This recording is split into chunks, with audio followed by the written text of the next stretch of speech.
বাংলাদেশ যেভাবে খেলছে এটা কিন্তু অসাধারণ ক্রিকেট খেলছে। জিতা একটা অভ্যাসের ব্যাপার, এই অভ্যাসটা যাতে যত লম্বা সময় বাংলাদেশ টিম ক্যারি করতে পারে। আমার দেখায় ওই ব্যাচটার মধ্যে one of the best Tanzim Tamim.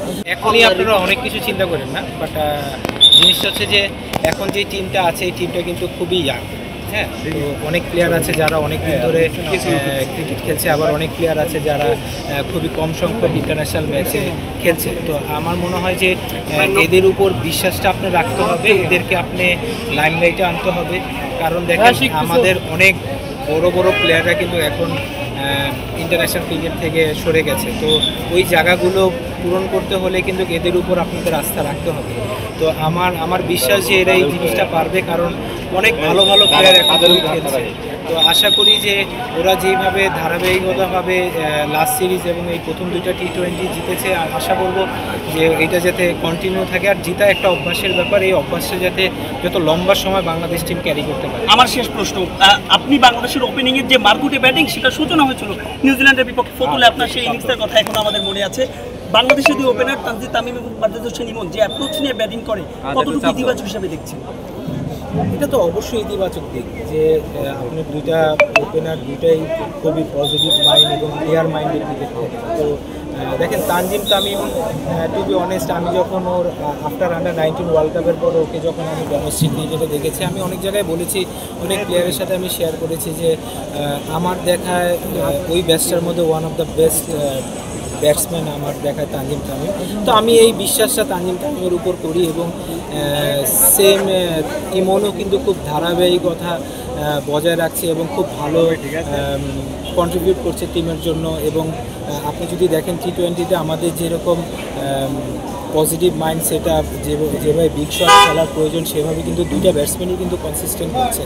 তো সবচেয়ে ভালো দিক হচ্ছে যে দুইজন একসাথে ফল করছে না, একজন আজকে করলে পরের দিন আরেকজন করছে। এই জিনিসটা আমি মনে করি যে খুবই পজিটিভ সাইন এখন বর্তমানে বাংলাদেশ ক্রিকেটে।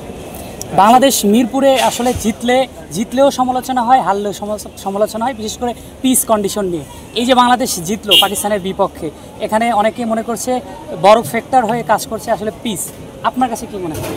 আমিও কারণ দেখেন এখন যেই সিজনে আমরা ইন্টারন্যাশনাল টুর্নামেন্টটা বা সিরিজটা খেলছি, এটা কিন্তু ভেরি ডিফিকাল্ট যে আপনি কিন্তু কিউরেটরকে আপনি ব্লেম করতে পারবেন না, কারণ কখনো বৃষ্টি আসে, কখনো রোদ আসে। তো এই সময়টা কিন্তু মানে প্রপার যে ইন্টারন্যাশনাল ক্রিকেটে টি-20 উইকেটটা আমরা চিন্তা করে থাকি ওয়ার্ল্ড ক্রিকেটে, সেরকমটা আপনি হয়তো এখন পাবেন না। বাট আশা করি যে বাংলাদেশ যেভাবে খেলছে, দেখেন এটা কিন্তু অসাধারণ ক্রিকেট খেলছে। তো আমি মনে করি যে পাকিস্তান যেভাবে খেলছে সেভাবে কিন্তু ওদের চিন্তাভাবনা এবং প্ল্যানিং অনুযায়ী আমার মনে হয় না যে ওরা খুব পারফেক্টলি এক্সিকিউট করতে পারছে আমাদের দেশের উইকেটে। তার চেয়ে বড়ো জিনিস হচ্ছে যে আমার কাছে ওদের খেলা দেখে মনে হয় যে খুবই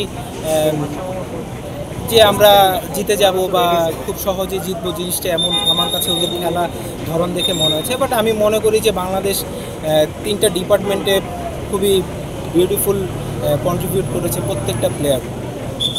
একটা প্রশ্ন ছিল, বাংলাদেশ এই বছর ইতিমধ্যে প্রায় 100 ছক্কা হাঁকিয়ে ফেলেছে টি-20তে। মানে টি-20 ক্রিকেটে বাংলাদেশ কিন্তু একটা পাওয়ার প্যাক হওয়ার চেষ্টায় আছে। সেই জায়গা থেকে মিরপুরের এমন পিচ কি ব্যাটারদের একটু পিছিয়ে দিবে কিনা?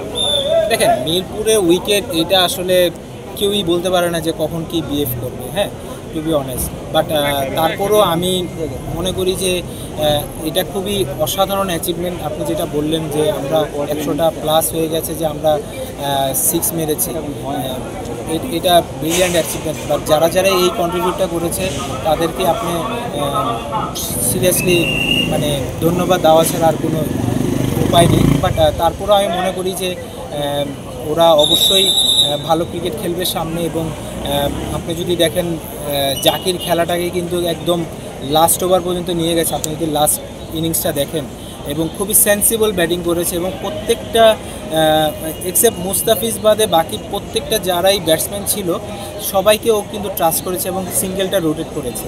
বাট আমি মনে করি যে এই জিনিসগুলি যে আপনি যত বেশি কন্ট্রিবিউট করতে পারবেন, যত বেশি চিন্তা করে খেলাটাকে বানাতে পারবেন, সেটা হচ্ছে আমি মনে করি যে বাংলাদেশের জন্য ইন ফিউচারে অনেক ভালো রেজাল্ট আসবে। ওয়ান লাস্ট কোশ্চেন, বাংলাদেশের এই পিচটা নিয়ে তো আসলে অনেক কমপ্লেন করেছে পাকিস্তান, মাইক হোসেনও বলেছেন, বাট বৃষ্টির জন্য তো আসলে পিচটা সেভাবে তৈরিও করা যায়নি। এবং টি-20 ক্রিকেট মানে তো শুধু 4 ছক্কার খেলাও না, আমরা তো স্পোর্টিং উইকেট বানাইনি, আমরা তো পেস ট্র্যাক বানিয়েছি। তাদের এই মন্তব্যটা কিভাবে মার্ক করছে? দেখেন, এটা আসলে আমি মনে করি যে মানে একতরফা গা বাঁচানো চিন্তা ভাবনা, হ্যাঁ। বাট আপনি যদি এটা চিন্তা করেন যে আমাদের দেশের প্লেয়াররা কিভাবে খেলেছে, আমরা কিন্তু খেলাটাকে বানিয়েছি, বাট পাকিস্তান কিন্তু টোটালি আপ টু বটম পাওয়ার হিটিংয়ে মনোযোগ দিয়েছে। হ্যাঁ, পাওয়ার হিটিং ভেরি ইম্পর্টেন্ট এই টি-20 ক্রিকেটে, বাট আপনাকে খেলাটাকেও কিন্তু বানাতে হবে। তো অধিকাংশ ব্যাটসম্যানই রান আউট হয়েছে। হ্যাঁ হয়েছে, আমি তো এটাই বললাম একটু আগে যে ওরা আসলে যতটুকু হালকাভাবে আমাদের নিয়েছিল, আমার বিশ্বাস যে আমরা কিন্তু এটা খুব ভালোভাবে ওদের সেই জবাবটা দিয়েছি। আমরা কিন্তু 3টা ডিপার্টমেন্টে আমরা ভালো ক্রিকেট খেলে কিন্তু সেই জবাবটা দিয়েছি। তো দেখেন, প্রতিপক্ষকে কখনোই হালকাভাবে নেওয়া যাবে না, বাট এটাও ইম্পর্টেন্ট। আরেকটা সবচেয়ে বড় ইম্পর্টেন্ট হচ্ছে যে আপনার এরকম টাইপের উইকেটে আপনি কিন্তু খেলা বানাতে হবে।